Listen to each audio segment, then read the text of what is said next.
Selanjutnya ini pertanyaan, ini 5 menit lagi Buya ya. Oke. Lagi pertanyaan dari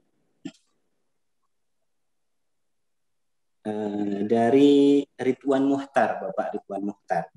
Mm-mm. Eh, jadi kata beliau, Assalamualaikum warahmatullahi wabarakatuh, Buya, izin Belum. bertanya, bagaimana mengenal kepribadian anak dalam Islam dan cara mengatasi kepribadian negatifnya. Jadi karena kalau di dunia parenting berat begitu kan, kepribadian itu kan ada sanguinis, melankolis, Iya, pragmatis begitu Buya ya. Itu betul. mungkin Buya bisa menjelaskan apakah eh, itu bisa dijadikan patokan atau hanya wawasan Hmm. saja atau eh, bagaimana ini? Silakan Buya untuk menjawab. Baik, baik, bagus. Itu penemuan tadi kayak melankolis, sanguin, itu kan penemuan para ilmuwan dan Islam tidak menutup hal itu, bahkan sangat mengapresiasi penemuan-penemuan tersebut. Ya. Kalau secara tasawuf, ilmu kolbu, ilmu nafs itu tentu beda lagi.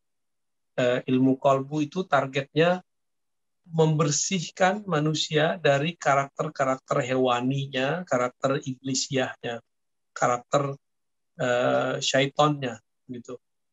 Bahkan menyeimbangkannya dalam diri kita ada karakter malak, malaikat itu pun harus seimbang, jangan berlebihan juga. Itu target dari ilmu-ilmu kolbu. Maka manusia dibagi kalau di ilmu kolbu itu ada manusia yang berkarakter hewan ternak, hewan buas, setan. Makanya ada orang-orang tuh culas gitu ya. Uh, ada yang berkarakter malak dan saya menambahkan ada yang karakter uh, ruhani, robbani. Karakter ruhani robbani ini kemudian mahal ya. Itulah para wali-wali Allah, para nabi-nabi Allah dan orang-orang yang terpilih. Apakah bertentangan dengan teori tadi sanguin, melankolis? Tidak. Ini kan cara pandang yang berbeda.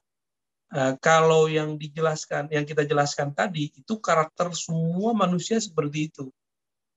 Sedangkan melankolis segala macam itu kan pengistilahannya baru muncul sekarang, ya, baru muncul sekarang. Tapi itu sudah pernah disinggung oleh Imam Ghazali, tapi dengan istilah yang masih terlalu biasa, ya.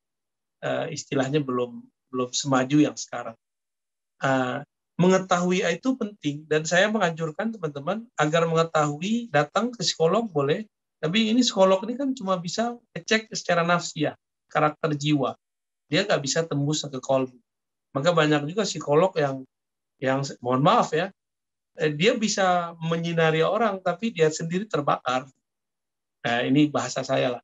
Sebagaimana para ustadz juga termasuk kita sendiri, kalau kita lupa dengan diri kita sendiri, kita nyinari orang tapi kita lupa dengan diri dan kita terbakar. Uh, untuk apa tadi pengetahuan kayak tadi? Ini mengetahui bagaimana cara nyikapin anak. Anak kita itu setelah kita tahu nih anak kita ini melankolis atau sanguin misalnya, atau semi kan bisa jadi semi. Maka ada penanganan yang berbeda, cara nyikapin yang berbeda antara anak yang pertama dan yang kedua, jangan disamain. Nah, kesalahan beberapa orang tua menyamakan disiplin dia kepada anak pertama dan kedua, sikap dia kepada anak pertama dan kedua. Nah, ini kesalahan-kesalahan yang membuat kemudian, mohon maaf, banyak orang tua dan guru menjadi momok dalam pikiran anak. Makanya anak-anak itu kemudian malas diajarin bapaknya, malas masuk kelas, itu karena tadi. Dan seandainya guru-guru mengerti hal ini dan mau mempraktekannya, tentu dia tidak akan langsung marah ketika seorang anak terlalu aktif, seorang anak terlalu fokus. Kita kan menganggapnya yang paling hebat itu anak yang diem, patuh. Enggak juga. Banyak kok yang dia aktif bergerak, tapi semua yang kita ajarkan masuk.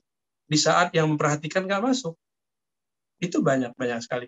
Maka teman-teman, ilmu-ilmu tadi silakan dipelajari saja, diambil dari ahlinya, lalu kita praktekkan. Jangan cuma tahu doang, tapi harus tahu cara mengaplikasikannya. Jadi yang paling penting itu dari semua ilmu adalah cara mengaplikasikannya. Terserah teorinya apa. Wallahu a'lam. Ya.